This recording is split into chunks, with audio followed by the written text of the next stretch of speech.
5-9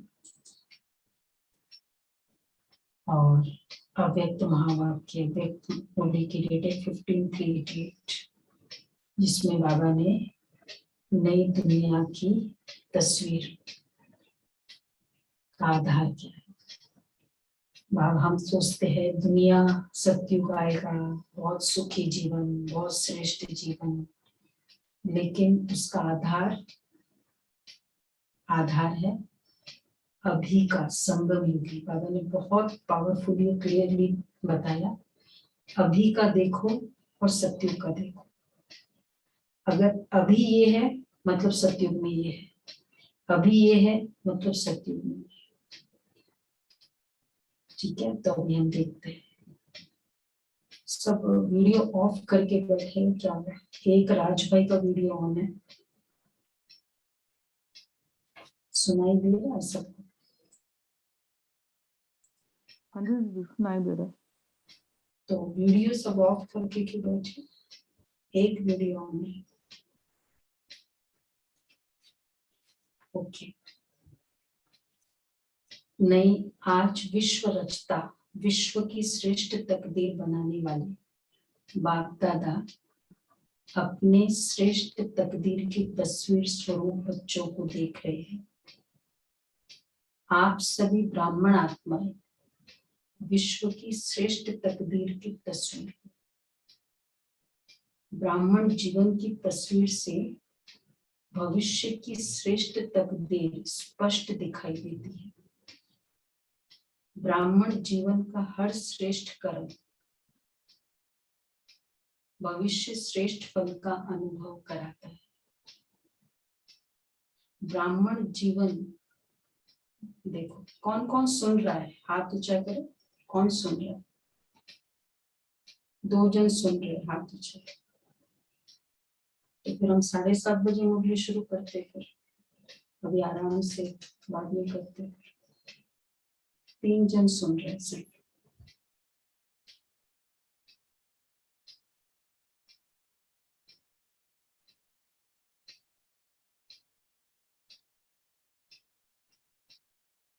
जो सुनने वाले हैं तो ऐसे तो कैसे चलेगा? फिर सारे वीडियो ऑफ करके है तो फिर कौन सुन रहा है? वेट करूं मैं सबके लिए? नहीं दीदी, सुन रहे हैं हम लोग। दीदी 21 जनी है, अभी 21 जनी है। कह रहे हैं कि ब्राह्मण जीवन का श्रेष्ठ संकल्प भविष्य का श्रेष्ठ संस्कार स्पष्ट करता है। ब्राह्मण जीवन की तस्वीर भविष्य की श्रेष्ठ तकदीर स्पष्ट दिखाई देती है। ब्राह्मण जीवन की अभी की तस्वीर इज इक्वल टू भविष्य की तकदीर। ब्राह्मण जीवन का अभी का श्रेष्ठ कर्म भविष्य का श्रेष्ठ फल। तो अभी की तस्वीर, वहां की तकदीर, अभी का श्रेष्ठ कर्म, वहां का श्रेष्ठ फल।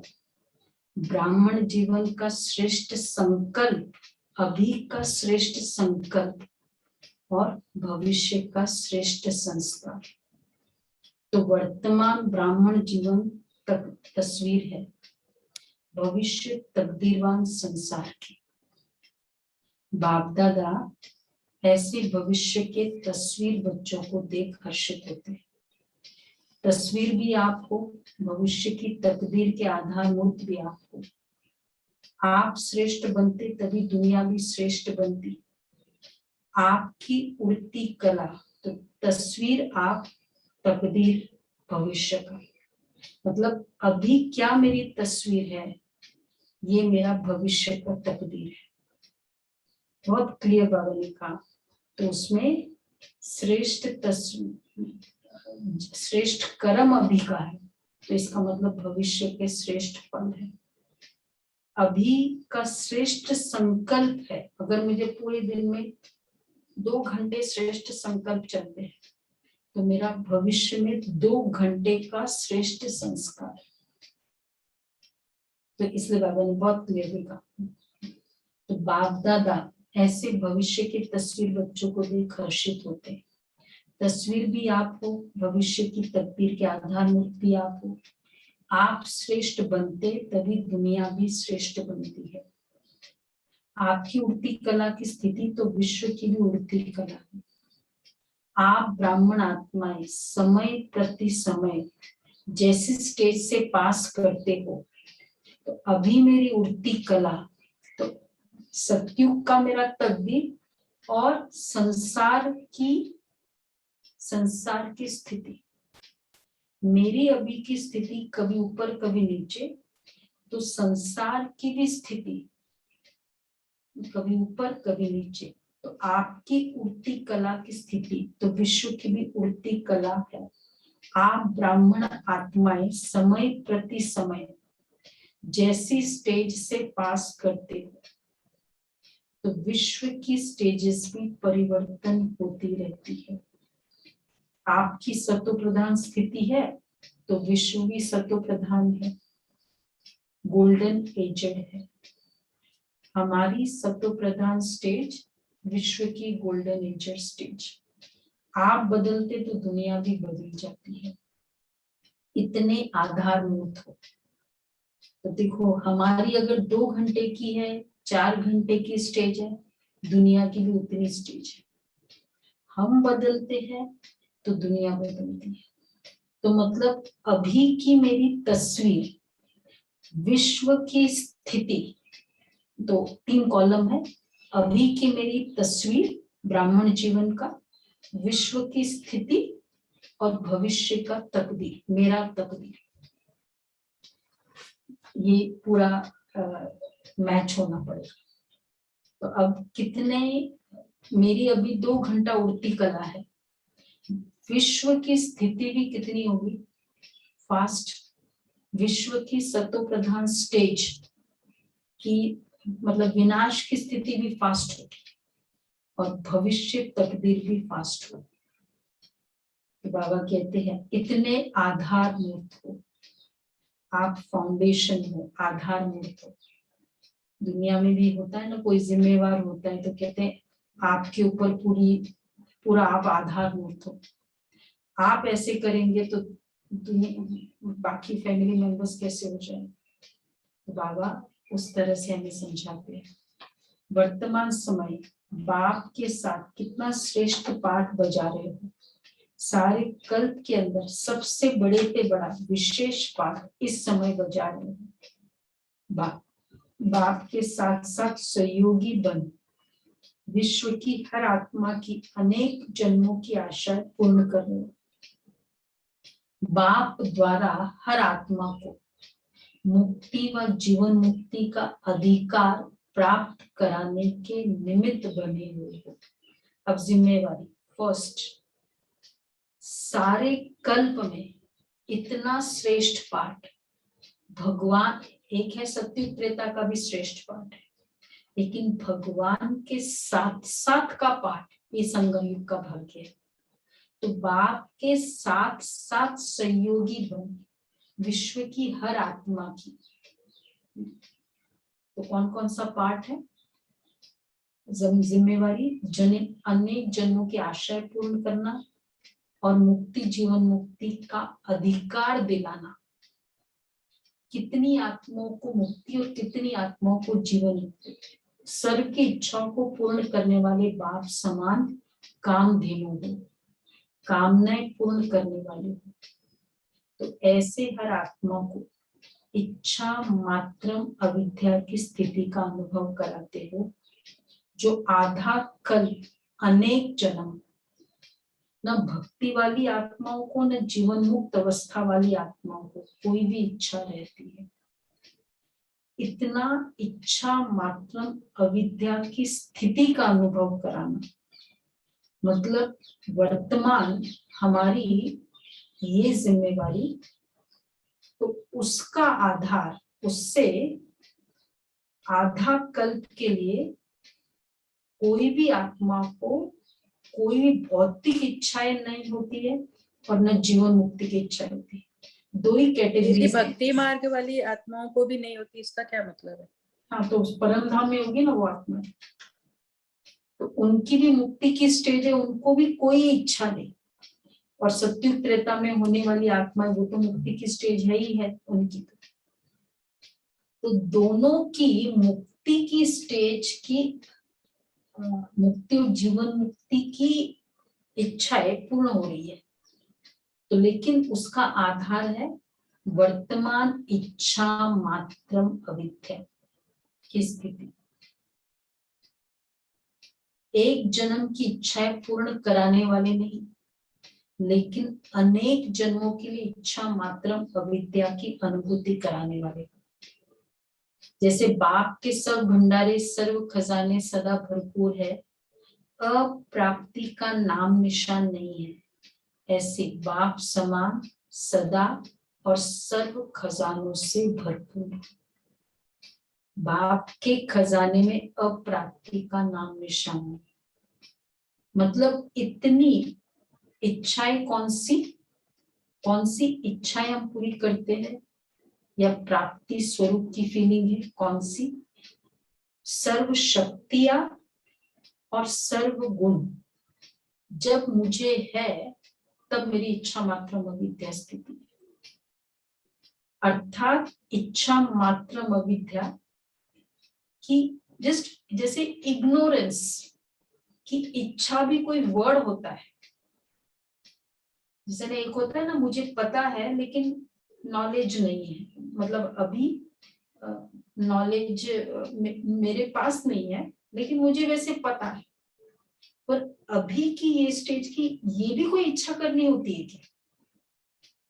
ये वाली स्टेज कि इसकी प्रमोशन हो जाए, इसको ये मिल जाए, इसका स्वास्थ्य अच्छा हो जाए, ये इच्छा आत्माओं की अपने लौकिक मतलब जैसे जहाँ अटैचमेंट है उनसे हमारा ये इच्छाएं होती है, या इतना बिजनेस सफल हो जाए, ये इच्छाएं अगर है क्या कहेंगे? इच्छा मात्रम अविद्या की स्टेज है। कोई भी इच्छाएं होनी नहीं वो तो ठीक है, लेकिन ये करना भी होता है, ये भी ना हो, इसको कहेंगे इच्छा मात्रम अविद्या। तब अनेक आत्माओं के मुक्ति और जीवन मुक्ति का आधार बनेंगे। तो ये बाबा कह रहे हैं जैसे बाप के सर्व खजाने भंडारे सर्व खजाने सदा भरपूर है, अप्राप्ति का नाम निशान नहीं है, ऐसे बाप समान सदा और सर्व खजानों से सदा भरपूर। तो उसके लिए क्या होगा? जितनी गुण और शक्तियों की प्राप्तियां है उतना इच्छा मात्र अविद्या है। ब्राह्मण आत्मा अर्थात प्राप्ति स्वरूप आत्मा, संपन्न आत्मा।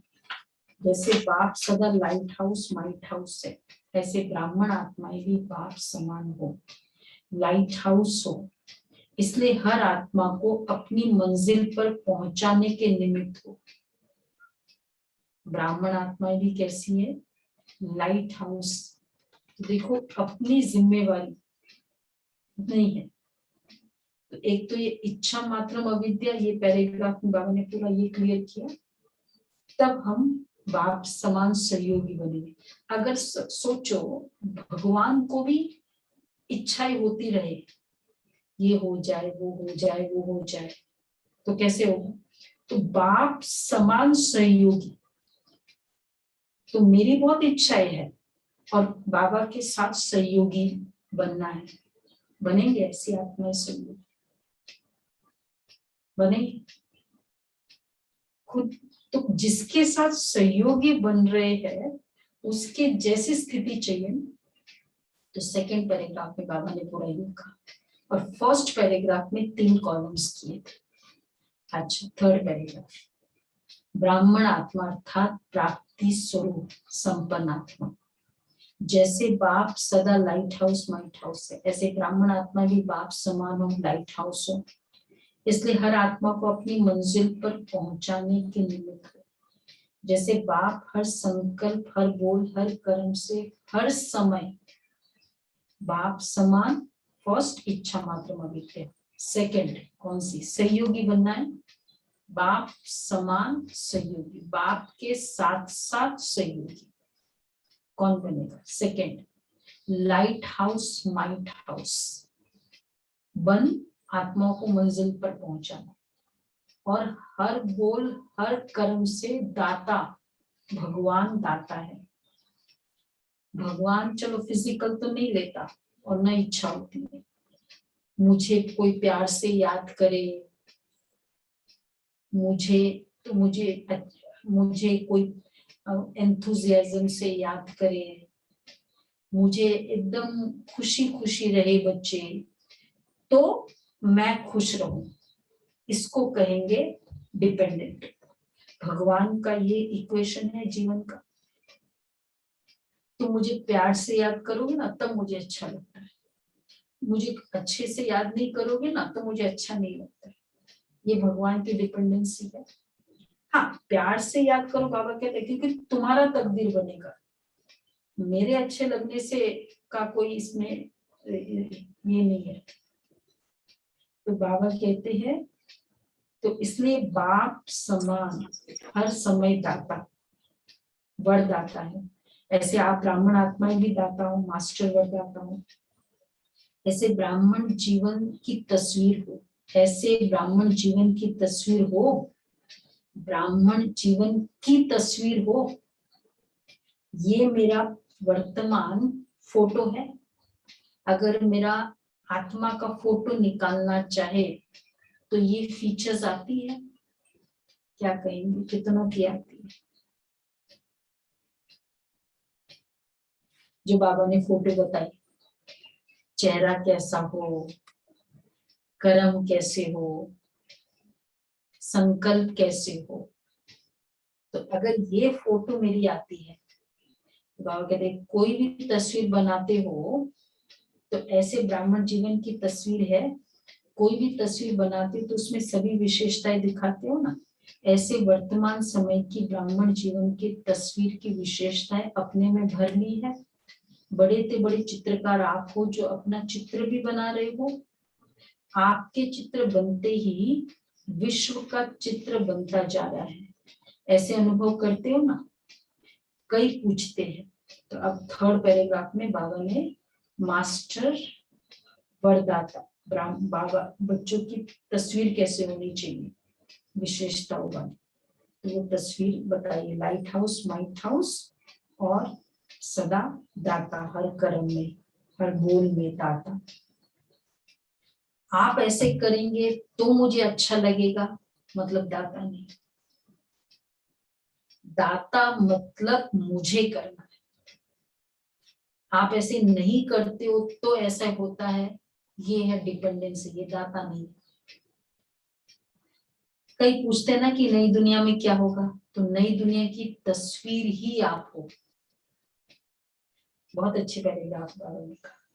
आपकी जीवन से भविष्य स्पष्ट होता है। इस समय भी अपनी तस्वीर में देखो कि सदा ऐसी तस्वीर बनी है जो कोई भी देखे तो सदा के लिए प्रसन्नचित हो जाए। मुझे देख के, जैसे मधुबन आते हैं या कोई अच्छी चीज देख के क्या मन खुश हो जाता है, होता है ना? कोई भी ऐसी जगह जाते हैं तो कहते हैं मन खुश हो गया। मेरी तस्वीर इज इक्वल टू सत्युग, अभी की तस्वीर इज इक्वल टू भविष्य का सत्युग। मेरी तस्वीर देखकर सब प्रसन्नचित हो जाते हैं। सत्युग को देख के लोग खुश होते हैं, मुझे देख के खुश होते हैं। अभी स्माइल कर रहे सर। अब देखो अपने आप को। फर्स्ट, कोई भी जरा भी अशांति की लहर वाला हो तो आपकी तस्वीर देख अशांति को ही भूल जाए, शांति की लहरों में लहराने लगे। अप्राप्ति स्वरूप प्राप्ति की अनुभूति स्वतः ही करे। तो फर्स्ट है मुझे देख के खुश हो जाए। सेकंड है मुझे देख के अशांति की लहरें उसकी शांत हो जाए। तीसरा, प्राप्ति स्वरूप की फीलिंग करे। भिखारी बनकर आए, भरपूर बनकर जाए। बहुत शांति के भिखारी थे। ये सब मेटाफिजिकल, अशांति के भिखारी थे और भरपूर बन के जाए। आपकी मुस्कुराती हुई मूर्त देख, खिला हुआ चेहरा देख, मन का व आंखों का रोना भूल जाए, मुस्कुराना सीख जाए। देखो कौन सी स्टेज का अभी की तस्वीर, भविष्य का तकदीर, और दूसरा भविष्य का तस्वीर। तो मेरा चेहरा देख, मुस्कुराना, रोना भूल जाए, मुस्कुराना सीख जाए। आप लोग भी बाप को कहते हैं ना कि मुस्कुराना सिखा दिया, शिव बाबा को हम कहते हैं, तो आपका काम ही है रोना छुड़ाना और मुस्कुराना सिखाना। तो ऐसे तस्वीर ब्राह्मण जीवन है। सदा ये स्मृति में रखो कि हम ऐसे आधार मूर्त हैं। कैसे आधार मूर्त है? 5 रिक्विजिट। फर्स्ट कौन सी? कि मेरा तस्वीर देख खुश प्रसन्नचित हो जाए। दूसरा, प्राप्ति स्वरूप की अनुभूति करे। तीसरा, शांति की लहरों की फीलिंग आए। फोर्थ, रोना बंद हो जाए, मुस्कुराना सीख जाए। और फिफ्थ है, जैसे बाबा के लिए कहते हैं कि मुस्कुराना सिखा दिया, वैसे हमको देख के लोग कहे कि आपने हमको हंसना सिखा दिया। 5 साइंस है। चलो, पांचों की पांचों साइंस, और वो भी फिर सबसे। ऐसा भी होना चाहिए ना कि सबसे मिल जाए। एक जन है, जितने साइंस कम है उतना भविष्य की तकदीर कम है। क्योंकि भविष्य को देख के, स्वर्ग को देख के कौन रोता है? एक स्वर्ग का फिजिकल सीन भी सामने आता है तो भी खुश हो जाते हैं। वैसे इस समय की आपकी स्थिति, संपूर्ण स्थिति, 4th पैराग्राफ में बाबा ने ये बताया, इस समय की आपकी संपूर्ण स्थिति सत्युग की 16 कला संपूर्ण स्थिति का आधार है। बहुत आई ओपनर है आज के मूवी कि मुझे अभी सत्युगी सृष्टि की अनुभूति हो रही है, अभी देवता स्वरूप की अनुभूति हो रही है। अभी की 16 कला, सत्यु का 16 कला, संपूर्ण स्थिति, सत्यु की 16 कला संपूर्ण स्थिति का आधार है। और अब कंटिन्यूड है, 5 पहले क्या बताया, नेक्स्ट पैराग्राफ 6, अभी की स्थिति, संपूर्ण स्थिति, सत्यु की 16 कला। 7th, अब की एक मत, वहां के एक राज्य के आधारभूत है। वहां राज्य में एकता क्यों होगी? क्योंकि अब हमारी एक मत है। एक मत कब होगी? जब हम एडजस्ट करके चलते हैं। जहां मैंपन आएगा ना, वहां ईगो आएगा या सप्रेशन होगा, तो वो एक मत नहीं होगा। तो अभी का एक मत, भविष्य का एक राज्य, यहाँ के सर्व खजानों की संपन्नता। कौन से खजाने? कितने खजाने हमारे पास? ज्ञान, गुण, शक्तियां, ये हमारे खजाने। तो अभी के सर्व खजानों की संपन्नता, ज्ञान, गुण, शक्तियां, सर्व खजाने। फिर वहां अभी मेरे पास कंप्लीट ज्ञान है, और कंप्लीट ज्ञान के लिए कौन सा चाहिए? ज्ञान का खजाना भरपूर है, उसके लिए आधार है मुरली। रोज की मुरली कंप्लीट हमारे खजाने को बढ़ती है। कोई संडे मुरली सुनता है सपोज, तो उनका कितने खजाने भरेंगे? संडे की मुरली का खजाना भरेगा। बाकी सारा ज्ञान, यहाँ आए हैं ना सभी, कोई नए हैं, बोला यहाँ तो बड़ा, आपके क्लासेस तो बहुत एक्यूरेट है, बट वो बाकी ज्ञान मुझे हमको समझ में नहीं आता। ये क्लासेस तो बहुत अच्छी है, बैलेंस से ब्लेसिंग कैसे मिले, सोमान ये वो। हमने कहा वो क्लासेस का ही तो रिजल्ट, वो मुरली का, वो ज्ञान का रिजल्ट एक क्लासेस है। उनको होता है कि क्लासेस अच्छी है, पर वो रेगुलर मुरली जो है ना, तो ज्ञान का खजाना मेरा भरपूर है। सेकंड, गुण का खजाना, जिस समय जो गुण चाहिए, खजाना मतलब भरपूर है का मतलब क्या। और तीसरा, शक्तियां।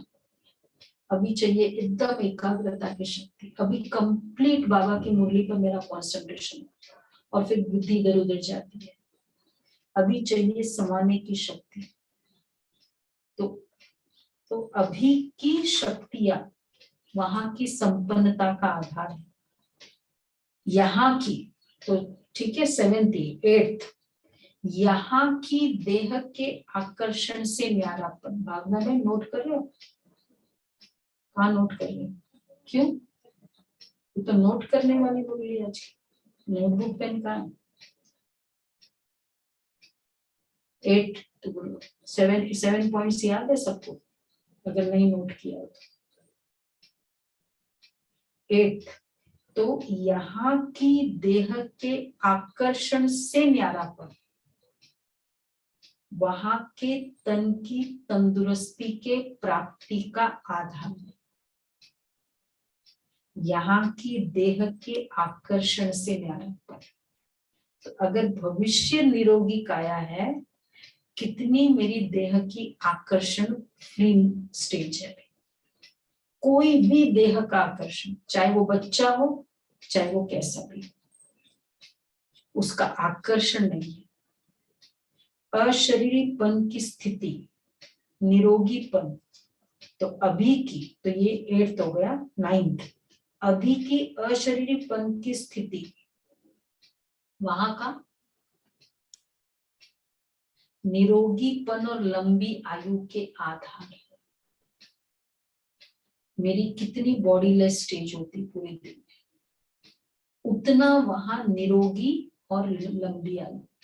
तो देखो, बॉडी से कनेक्टेड जो स्टेज है अभी, वहां वो बॉडी की फीलिंग, वो शरीर में वो शक्तियों की निर्माण कराता है। तो अभी का देह के आकर्षण, स्वयं का भी और अन्य का भी, कोई भी देह का आकर्षण, वहां के तन की तंदुरुस्ती, उतना ही तन की तंदुरुस्ती है जितना यहाँ का देह का आकर्षण। और दूसरा, अशरीरीपन, वहां के तन के निरोगी और लंबी आयु का आधार।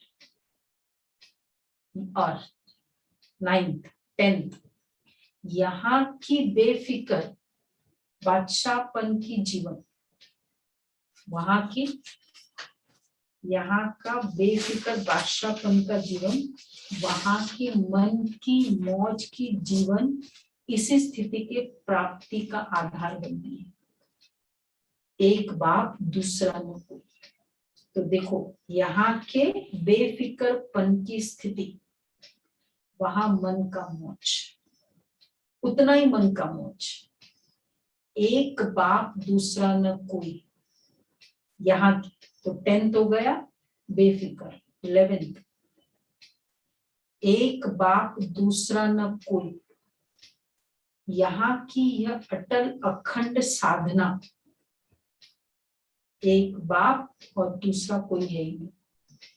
तो ये साधना वहां अखंड अटल अखुट निर्विघ्न साधनों की प्राप्ति का आधार बनती है। तब वहां अखंड अटल अखुट और निर्विघ्न, इतने साधन। यहाँ साधना है, एक बाप दूसरा न कोई, तब वहां साधनों की भरपूरता।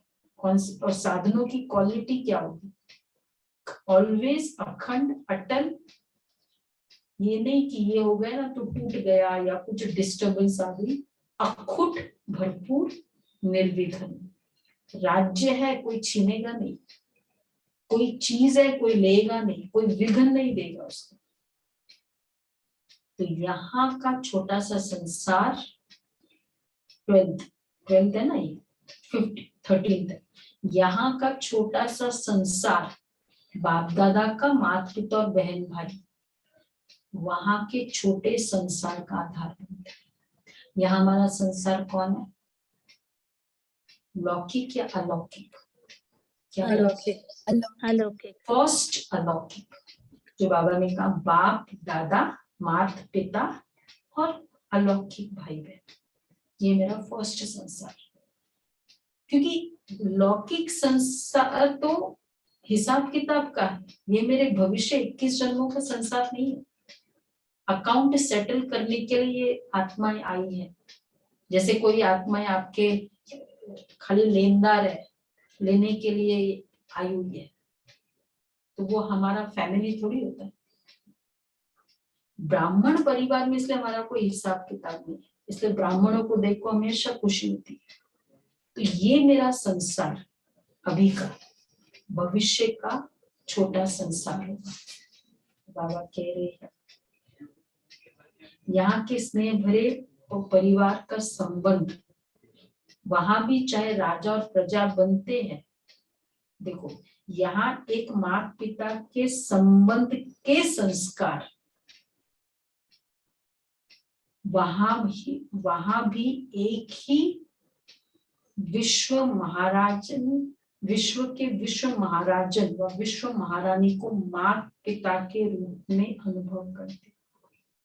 यहाँ का हमारा माता पिता के संस्कार, मैं अन्य आत्माओं की पालना देने वाली आत्मा देने वाली, यहाँ के माता पिता के संस्कार भविष्य के विश्व महाराजन के संस्कार का प्रूफ है। वहां भी चाहे तो यहाँ के स्नेह भरे, तो वहां भी विश्व महाराजन और विश्व महारानी को माता पिता के रूप में अनुभव करते हैं।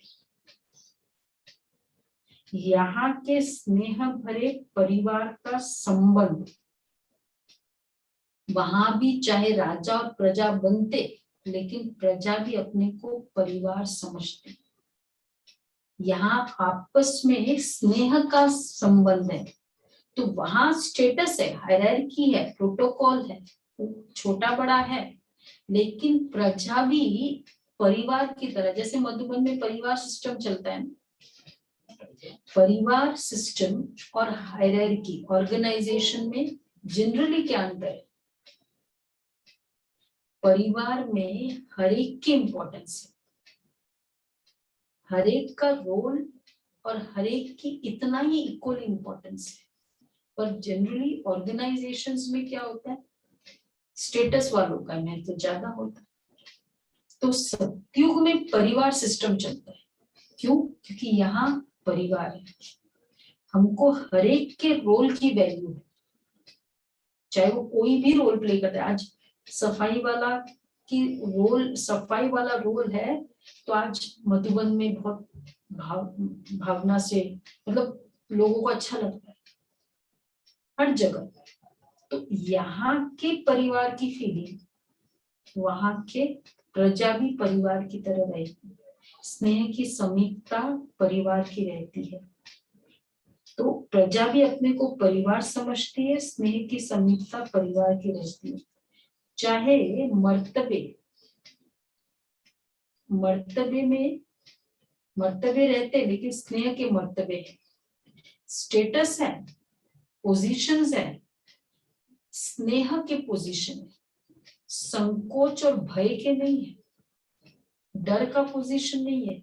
बाबा विश्व महाराजन है, स्नेह का पोजीशन है, where you would like to do it, you have to do it नहीं, सलाम करना पड़ता है नहीं, अच्छा लगता है। तो भविष्य की तस्वीर आप हो ना, ये बातें अपनी तस्वीर में चेक करो। अभी की तस्वीर में देखो 13 में से कितने हैं, कहाँ तक श्रेष्ठ तस्वीर बन करके तैयार हुई है कि अभी तक रेखाएं खींच रही हो। क्या कह रहे हैं बाबा, क्या कहेंगे? भविष्य की श्रेष्ठ तस्वीर बन गई है या रेखा ही खींच रही है? श्रेष्ठ तस्वीर है। 13 में से कितने अपने आप को मार्क्स देते? मुझे तो बहुत मतलब फील हुआ कि अभी कितना पावरफुली हमें अपनी तस्वीर को बनाना। भविष्य कोई वेटिंग पीरियड नहीं है, संगम युग भविष्य का मिरर है। बाबा ने कई बार कहा अभी ये दर्पण है, भविष्य तो सिर्फ एक मतलब भविष्य क्या होना है वो मिरर है। बाप दादा यही देखते रहते हैं कि हर एक ने कहाँ तक तस्वीर तैयार की है। दूसरे को लाना तो दे नहीं सकते, किसने ये ठीक नहीं किया इसलिए ऐसा हुआ। अपनी तस्वीर आप ही बनानी है। अब ये तस्वीर कोई ब्यूटी पार्लर में हो जाएगा? वो तो चलो वहां आपको सजा देंगे, यहाँ तो इसलिए अपनी तस्वीर आप ही बनानी है। कौन कौन सी? 13 लास्ट में रिवाइज करेंगे, याद रखें। तो और चीजें तो सब बाप दादा से मिल रही है, उसमें तो कमी नहीं है ना। यहाँ भी खेल सिखाते हो ना, जिसमें चीजें खरीद कर फिर बनाते हैं, बनाने वाले के ऊपर होता है जितना चाहे उतना लो, लेने वाला सिर्फ ले सके, बाकी खुला बाजार है। जैसे होता है ना, वही इंग्रेडिएंट्स देते हैं, किसी के हाथ में कला होती है, वो भोजन वही सब्जी को इतना टेस्टी बना देता है। तो बाबा कहते बनाने वाले के ऊपर होता है, जितना चाहे उतना लो, लेने वाले सिर्फ ले सके, बाकी खुला बाजार है। बाप दादा ये हिसाब नहीं रखता कि 2 लेना है या 4 लेना है। सबसे बढ़िया तस्वीर बनाई है ना। सदा अपने को ऐसे समझो कि हम ही भविष्य के तकदीर की तस्वीर है। आने वाले, ये गीत है ना, आज बजाना, आने वाले कल की तस्वीर तुम हो। ऐसे समझकर हर कदम उठाओ। स्नेह होने के कारण सहयोगी भी हो, और सहयोगी होने के कारण पिछला था ना मुरली, स्नेही सहयोगी, जो मुरली थी ना, समय प्रमाण 3 तरह के स्नेह बताए। तो बाबा ने बोला सहयोगी के बारे में बताएंगे। तो बाबा ने कहा सहयोगी होने के कारण बाप का सहयोग हर आत्मा को है। ऐसे नहीं कुछ आत्माओं को ज्यादा सहयोग है, किन्हों को कम है, नहीं। बाप का सहयोग हर आत्मा के प्रति एक के रिटर्न में पदम गुणा है ही। जो भी सहयोगी आत्माएं हो, बाप का सहयोग हर आत्मा के प्रति एक। दुनिया में कहते हैं उन्होंने ऐसा किया था ना मेरे शादी में, मुझे भी उनका करना है। तो जितना, और फिर क्वांटिटी भी होती है, उनका 1000 का लिफाफा, हमारा भी कितना। तो वहां तो एक का एक ही होता है, यहाँ एक का पदम गुणा। हम एक करेंगे, बाबा सचमुच रियली पदम गुणा देंगे। एक्सपेरिमेंट करके देखो पूरा। तो बाबा कहते हैं जो भी सहयोगी आत्माएं हो, उन सबको बाप का सहयोग सदा ही प्राप्त है। और जब तक है, तो एक तो बाप का सहयोग, 3 क्वालिटीज ऑफ सहयोग। एक इज इक्वल टू पदम गुणा 1। सेकेंड, सदा ही प्राप्त है जो भी सहयोगी आत्माएं हैं जिन्होंने एक हिम्मत का कदम उठाया। एक हिम्मत का कदम कौन सा है? एक हिम्मत का कदम, श्रीमत को फॉलो करना, ये हिम्मत का कदम। अमृत वेले हिम्मत का कदम उठाना, मुरली सेंटर पर सुनना है, हिम्मत का कदम उठाना। मुरली सुनना ही है, शुरू से सुनना, ये हिम्मत का कदम उठाना।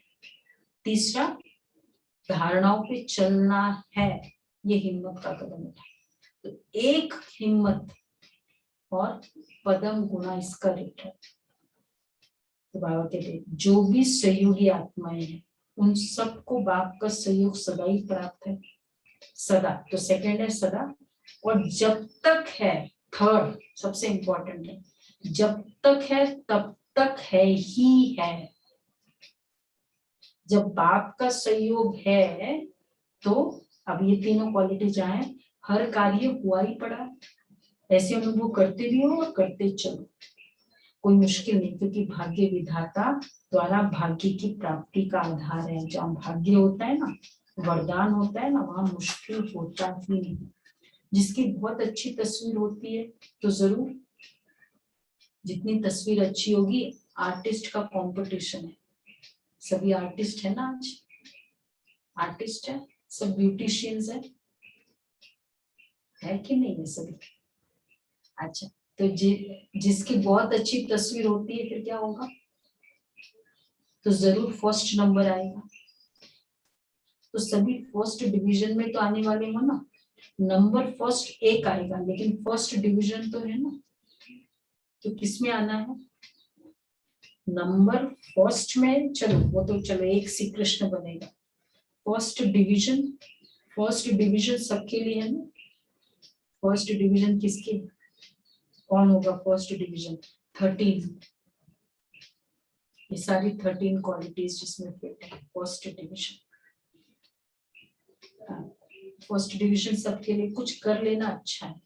बाप दादा तो इसलिए बाबा कहते हैं बच्चे करो, सब बाप दादा तो सबको चांस दे रहे हैं, चाहे भारतवासी हो या डबल विदेशी, क्योंकि अभी रिजल्ट आउट तो हुई नहीं है। कभी अच्छे अच्छे रिजल्ट आउट के पहले ही आउट हो जाते हैं, कोई ज्ञान में चलते चलते बस छोड़ जाते हैं।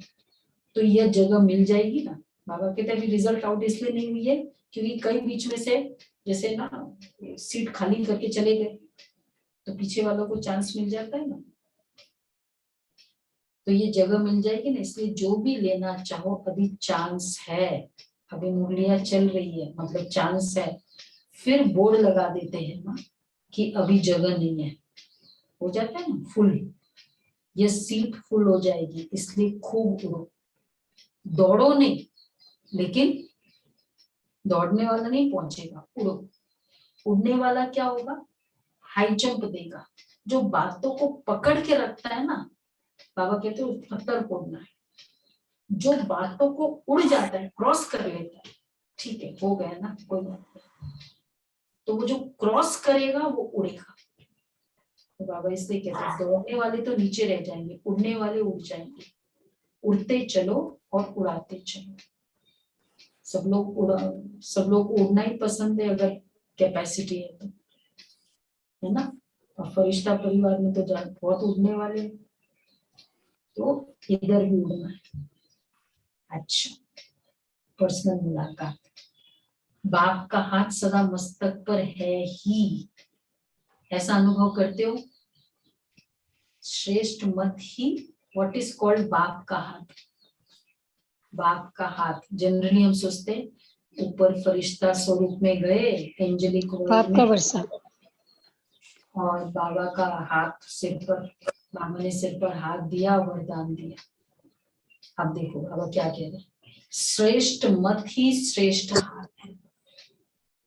तो जहाँ हर कदम में बाप का हाथ अर्थात श्रेष्ठ मत है, वहां श्रेष्ठ मत से श्रेष्ठ कार्य स्वतः ही होता है। सदा हाथ की स्मृति से समर्थ बन आगे बढ़ाते चलो। बाप का हाथ सदा ही आगे बढ़ाने का अनुभव सहज कराता है। श्रेष्ठ मत इज इक्वल टू श्रेष्ठ हाथ। बाप का हाथ सदा ही आगे बढ़ाने का अनुभव सहज कराता है, इसलिए श्रेष्ठ भाग्य को हर कार्य में स्मृति में रख आगे बढ़ते रहो। सदा हाथ है, सदा जीत है। श्रेष्ठ मत से श्रेष्ठ कार्य करो, अपनी मत से कार्य करना उसको श्रेष्ठ कार्य कहेंगे। अपनी मत, मुझे कन्वीनियंट है, मुझे कंफर्टेबल फील होता है, अकॉर्डिंगली मैं करती हूँ, ये श्रेष्ठ मत कहेंगे। इसको मनमत कहेंगे। वो मनमत है। श्रेष्ठ मत ही श्रेष्ठ है। किसको लगता है एकदम बाबा का हाथ मेरे सिर पर, बिल्कुल भी मनमत नहीं है मेरा कोई भी कर्म। इतना हाथ है, चेक करो फिर। सदा हाथ की स्मृति से समर्थ बन आगे बढ़ते चलो, और हाथ ही आगे बढ़ाने का साधन है। बाबा का हाथ ही आगे बढ़ाने का साधन है। तो 3 बातें, हाथ की, श्रेष्ठ मत, फिर श्रेष्ठ मत इज इक्वल टू हाथ, श्रेष्ठ मत से श्रेष्ठ कार्य, और तीसरा है हाथ ही आगे बढ़ाने का साधन। सदा हाथ है मतलब, अगर सदा हाथ है मतलब सदा जीत है। अच्छा, प्रश्न है, सहज योगी सदा रहे, उसकी सहज विधि कौन सी है? उत्तर है बाप ही संसार है। इस वृत्ति में रहो तो सहज योगी बन जाएंगे, क्योंकि सारा दिन संसार में ही बुद्धि जाती है। जब बाप ही संसार है तो बुद्धि कहाँ जाएगी? संसार में ही जाएगी ना, जंगल में तो नहीं जाएगी। तो जब बाप ही संसार हो गया तो सहज योगी बन जाएंगे। एक्चुअली जब बाबा मेरा संसार है, वो बाबा ने बहुत अच्छा कहा ना, मात पिता और भाई बहन ये मेरा संसार है। अलौकिक संसार जब फर्स्ट होता है ना, तो लौकिक संसार भी हमको रियल सहयोगी देता है। लौकिक को अलौकिक बनाना, मोहिनी बहन हमेशा कहती है कि क्योंकि लौकिक अलौकिक संसार उनका कई समर्पित भाई बहने हैं। तो मॉरिशस की चंद्रा बहन, तो वो लौकिक और अलौकिक सिस्टर है। तो एक दिन अफ्रीका की टूर पर थी, तो दादी जानकी ने कहा कि आप सॉरी आप है ना मॉरिशस भी जाओ। बोला ठीक है। तो लौकिक और अलौकिक सिस्टर थी, तो गए मॉरिशस। जिस दिन गए उसी समय वो, उस समय उनका कोई बड़ी सर्जरी हुई थी, इनको पता भी नहीं था। तो और उस समय वो मौजूद थे। एक वैसे तो कोई डिवाइन फैमिली पूरी है, देवी परिवार साथ में होता है, लेकिन एक मॉरल सपोर्ट होता है। तो जब अलौकिक को हम आगे रखते हैं ना, तो लौकिक को भी टाइम पर हम मदद दे सकते हैं, लौकिक के भी समय पर हम काम आ सकते हैं। अलौकिक में बाबा ने जो लास्ट टाइम कहा था, परमार्थ में व्यवहार स्वतः सिद्ध होता है। अगर व्यवहार फर्स्ट है तो फिर परमार्थ न व्यवहार सिद्ध होता है, परमार्थ सिद्ध होता है। तो ये बहुत इंपॉर्टेंट है। बाबा एक बाप मेरा संसार, मतलब बाप का जो संसार है वो मेरा संसार है, उसकी प्रायोरिटी मेरी फर्स्ट प्रायोरिटी होगी। बाबा कहते हैं तो जब बाप ही संसार हो गया तो सहज योगी बन जाएंगे। नहीं तो मेहनत करनी पड़ेगी, यहाँ से बुद्धि हटाओ, वहां से जुड़ाओ। सदा बाप के स्नेह में समाये रहो तो वह भूल नहीं सकते। ठीक है, ये है बाप, एक बाप संसार। तो बाबा ने कितना अच्छा कहा, यहाँ माता पिता और बाप, तो वहां क्या होगा? यहाँ माता पिता और एक बाप मेरा संसार। तो भविष्य में भी पूरा मुझे संसार, प्रजा भी संसार के रूप में, माता पिता के रूप में फील करेगी। और यहाँ माता पिता की पालना, तो वहां प्रजा विश्व महाराजन के रूप में, माता पिता के रूप में देखिए। तो बाबा कहते हैं तो यहाँ एक बाप दूसरा न कोई, तो वहां अटल अखंड अखुट और निर्विघ्न राज्य। स्टार्टिंग में बाबा ने कहा ना 11th साइन था। अच्छा, डबल विदेशियों से, डबल विदेशियों में सेवा का उमंग अच्छा है, इसलिए वृद्धि भी अच्छी कर रही हो। विदेश सेवा में 14 वर्ष में वृद्धि अच्छी की है। लौकिक और अलौकिक डबल कार्य करते आगे बढ़ रहे हो। डबल कार्य में समय लगाते हो ना, और बुद्धि की, शरीर की शक्ति भी लगाते हो। विदेशी विशेषकर 88 उस समय जब विदेश के सेंटर शुरू हो ही रहे थे, तो वो लौकिक जॉब भी करते हैं, और जो सेंटर संभालने वाले होते हैं लौकिक जॉब करते हैं। सुबह मुरली शुरू करते हैं, पूरा सुबह का भोजन बनाते, फिर वो जॉब पे जाते हैं, और फिर शाम को आते, फिर सेंटर खोलते थे और वापस। और अभी भी कई जगह है। क्यों? क्योंकि सेंटर को चलाना है। तो विदेशियों में तो जल्दी भावना नहीं होती ना, भारत में तो इतनी सेवा भी बहुत है और भावना भी है, तो सेंटर चलता है। पर वहां बिना जॉब किए सेंटर नहीं चल सकता, विशेषकर शुरू में। तो पहले वो लौकिक अलौकिक दोनों करते, आजकल तो ज्यादातर सभी अलौकिक ही हो गए। लौकिक और अलौकिक डबल कार्य करते आगे बढ़ रहे हो।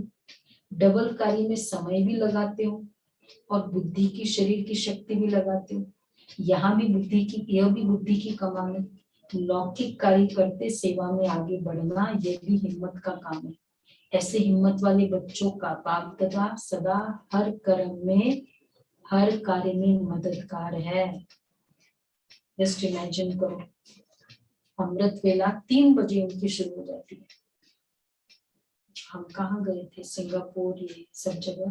तो बोला 3 o'clock, वो भाई सेंटर संभालता है, तो संडे को प्रोग्राम रखा। बोला 3 o'clock को उठ के फिर 8 o'clock तक सब कुछ करके फिर जॉब पे जाना होता है, और शाम की भी तैयारी भोजन की, और फिर जिस दिन भोग है तो फिर और भोग भी बनाना।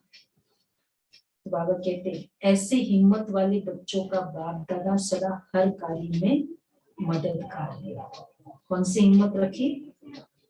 लौकिक कार्य करते सेवा में आगे बढ़ना, ये हिम्मत। तो यह भी हिम्मत का काम है। लौकिक कार्य है लेकिन सेवा में भी उतना ही आगे बढ़ रही है। जितना हिम्मत उतना पदम गुणा बाप मददगार है ही, लेकिन दोनों पार्ट बजाते उन्नति को प्राप्त कर रहे हैं। यह देख बाप दादा सदा बच्चों पर हर्षित हो। माया से तो मुक्त हो ना। अब जब इतना टाइट शेड्यूल होता है तो माया कम ही आ सकती है। जब योग युक्त है तो सोते ही माया से मुक्त है, योग युक्त नहीं तो माया से मुक्त भी नहीं। माया को भी ब्राह्मण आत्माएं प्यारी लगती है। क्यों? बहुत अच्छा लॉजिक बाबा ने दिया। माया को ब्राह्मण आत्मा बहुत प्यारी लगती है। क्यों? क्योंकि सुनो, जो पहलवान होता है ना, उसको पहलवान से ही मजा आता है। इंडिया को किससे खेलने में मजा आता है? पाकिस्तान से। जो पहलवान होता है ना, माया को भी किससे मजा आएगा? जो उसके पार्टी का है उससे नहीं। आपने लेट नाइट हो गई, 12 बज गए, 1 बज गए, लेकिन संकल्प दृढ़ किया 4 बजे उठना है, अमृत वेला मिस नहीं करना है। यहाँ एक भाई है 3 बजे सिक्योरिटी पे जाता है, 4 बजे अमृत वेला करने आ जाता है। तो माया को भी किसमें मजा आता है? जिसने दृढ़ संकल्प किया है। तो बाबा कहते हैं तो जो पहलवान तो होता है उनको पहलवान से ही मजा आता है।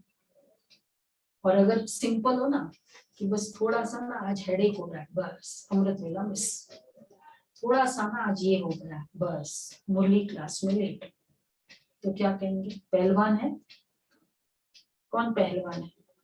कुछ भी हो जाए पहलवान किसे कहेंगे? माया को गिव अप नहीं करेंगे। ये है पहलवान। कौन है पहलवान? कुछ भी हो जाए, नियम मर्यादा किसी भी कॉस्ट पे गिव अप नहीं करेंगे। कल सुना था ना निश्चय बुद्धि, आया नशा, कितनी कैसी स्टेट, क्या निश्चय था। इजीली गिव अप करना, बस थोड़ा सा ये हुआ, लेट हो गए, बस।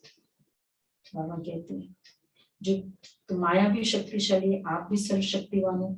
माया को सर्वशक्तिवान के साथ खेल करना अच्छा लगता है। अब तो जान गए हो ना माया को अच्छी तरह से, कि कभी कभी नए रूप में भी आ जाती है।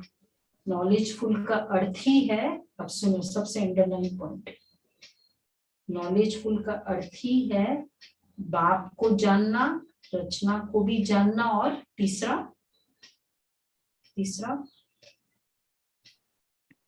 क्या? रामा को जानना, माया को बाबा की रचना को जानना, बाप को जानना, ड्रामा को रचना को जानना और माया को जानना। माया, ये माया है ये जानना, ये बहुत इम्पोर्टेंट है। ये भी माया है। तो ये है नॉलेजफुल। कौन नॉलेजफुल है? चेक करो, मैं नॉलेजफुल हूँ। अगर मैं जस्टिफाई करती हूँ, मुझे क्रोध क्यों आया? हाँ, क्योंकि ये जस्टिफाई करना ये माया है कि मेरा राइट है, मैं जस्टिफाई करती हूँ। सफाई पेश करना सब माया। तो बाप को जानो, ड्रामा को जानो, माया को भी जानो। दुश्मन को जानना सबसे इंपॉर्टेंट है कि नहीं है? अगर रचित और रचना को जान लिया और माया को नहीं जाना तो नॉलेजफुल नहीं ठहरे। कितने अच्छे पॉइंट है। तो ये पूरे पैराग्राफ में बाबा ने हिम्मत की बात कही, लौकिक और अलौकिक जॉब करने वालों के लिए बात किया और माया के शक्तिशाली के ऊपर। Next paragraph. कभी भी किसी भी बात में चाहे तन कमजोर हो या कार्य का ज्यादा बोझ भी हो, लेकिन अब देखो कितना भगवान पालना करता है, लेकिन मन से कभी भी थकना नहीं। तन की थकावट मन की खुशी से समाप्त हो जाती है। अंडरलाइन, तन की थकावट मन की खुशी से समाप्त हो जाती है, लेकिन मन की थकावट शरीर की थकावट को भी बढ़ा देती है। मन थक जाए ना, शरीर का थकान बढ़ेगा। मन कभी थकना नहीं चाहिए। मन कब थक जाए? थकता है शरीर कब थकता है? जब ओवर यूज करते हैं। मन कब थकता है? ज्यादा बुद्धि को चलाते हैं, व्यर्थ संकल्प है, एक्स्ट्रा संकल्प है। नेगेटिव में तो खैर होता ही है। तो मन को ज्यादा चलाएंगे, मन थकेगा। तो बाबा कहते जब थक जाओ तो क्या करो? तो सेकंड में बाप के वतन में आ जाओ। अगर मन को थकाने के आदी होंगे तो मन आदि मतलब हैबिचुअल होंगे। कुछ बात होती है ना, सोचते बहुत है। बड़ी बात को छोटी बनाना, छोटी बात को बड़ी बनाना, ये सब अपने ऊपर होता है।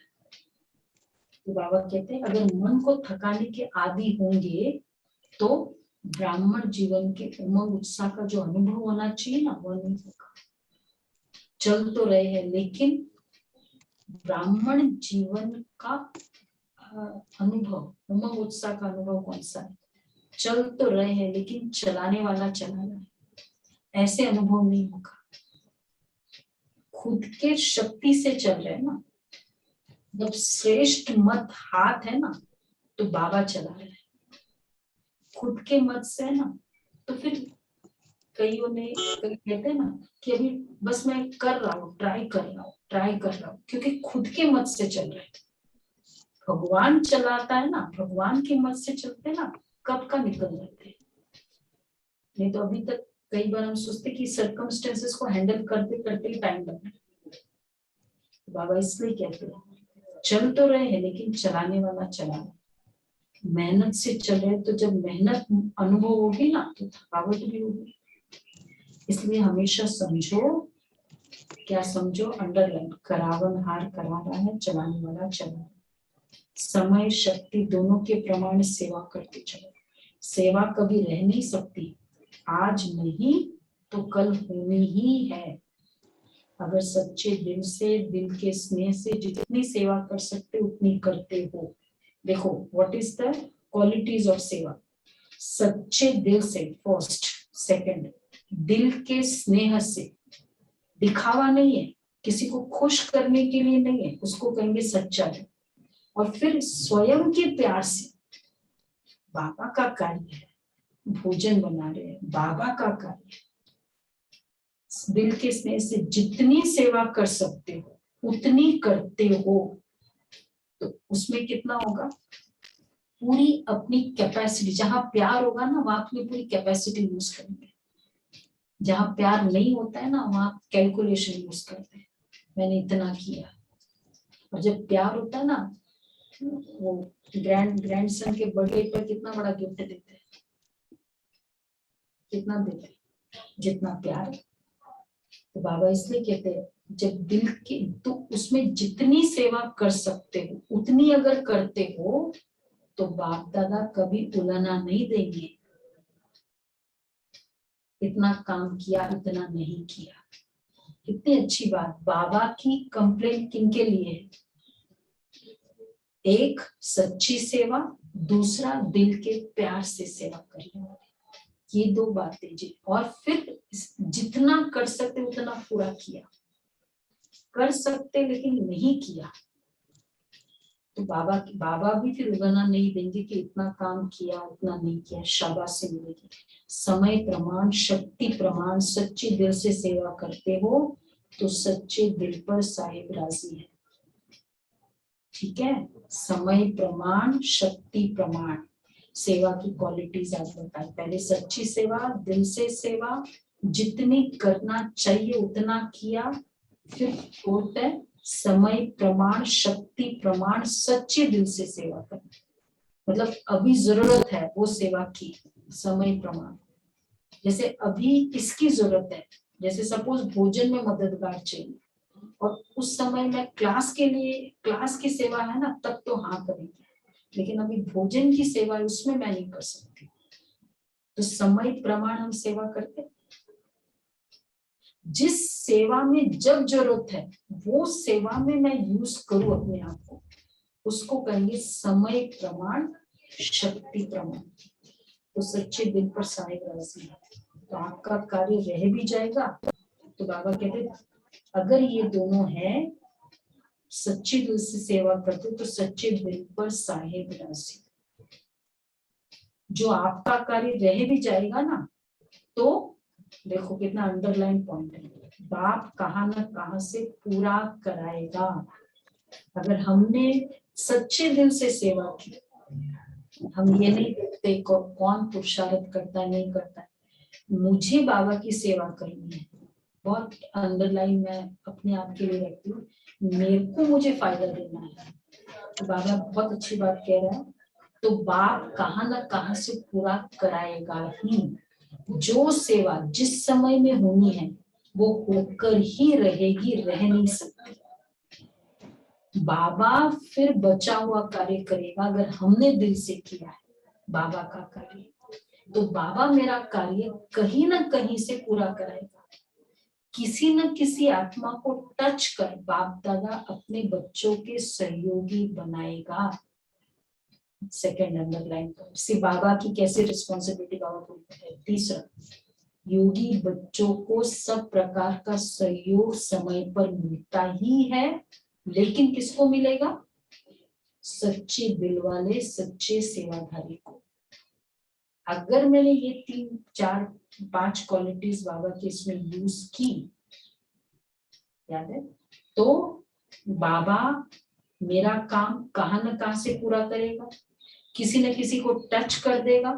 और तीसरा, योगी बच्चों को समय पर सहयोग मिलेगा, लेकिन किसको मिलेगा? सच्चे दिल वाले, सच्चे सेवादारी। तो सभी सच्चे सेवादारी बच्चे हो ना, साहिब राजी हमारे ऊपर, ऐसा अनुभव करते हो ना। अच्छा, वरदान है।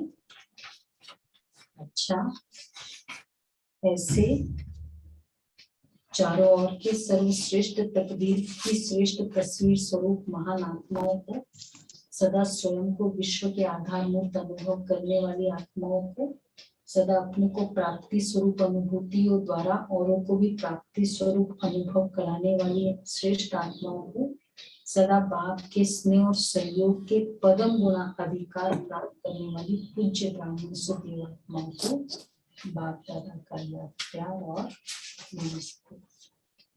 हम रूहानी बच्चों की रूहानी बाप दादा को याद प्यार नमस्ते, गुड मॉर्निंग। थैंक यू बाबा। थैंक यू बाबा। एक बाप के लव में लवलीन रहे, सदा चढ़ती कला का अनुभव करने वाले सफलता मूर्त है। एक बाप के लव में अनुभव करने वाले सफलता मूर्त है। सेवा में व स्वयं की चढ़ती कला में सफलता का मुख्य आधार है एक बाप से अटूट प्यार, बाप के सिवाय और कुछ दिखाई नहीं देती। तीसरी बार आ रहा है, शुरू में तस्वीर और तकदीर के लिए बोला, फिर सेकंड में से एक बाप ही संसार है, और आज वरदान में संकल्प में भी बाबा, बोल में भी बाबा, कर्म में भी बाप का साथ। ऐसी लवलीन आत्मा एक शब्द भी बोलती है तो उसके स्नेह के बोल दूसरी आत्मा को भी स्नेह में बांध देते हैं। ऐसी लवलीन आत्मा का एक शब्द बाबा शब्द ही जादू का काम करता है, वो रूहानी जादूगर बन जाती है। एक बाबा शब्द में इतना प्यार है, बाप से अटूट प्यार तो उसके सर बाबा वर्ड में भी बहुत प्यार होता है। अच्छा स्लोगन है, योगी तो आत्मा वह है जो अंतर्मुखी बन लाइट माइट रूप में स्थित रहता है, जो अंतर्मुखी बन लाइट माइट रूप में स्थित रहता है। आज का अव्यक्तिशाली है। अच्छा जी, अव्यक्तिशाला कोई भी हिस्सा चाहे इस जन्म का चाहे पिछले जन्म का लगन की अग्नि स्वरूप स्थिति के बिना भस्म नहीं होता। सदा अग्नि स्वरूप स्थिति अर्थात शक्तिशाली याद की स्थिति, बीज रूप लाइट हाउस माइट हाउस स्थिति, इस पर अब विशेष अटेंशन दो, तब रहे हुए सब हिसाब किताब पूरे होंगे। अच्छा जी, कल करेंगे फिर। अच्छा ओके। ओम शांति। तो आज सबसे पहले आज टीचर्स डे है, तो सबसे पहले हमारे प्यारे बाप दादा को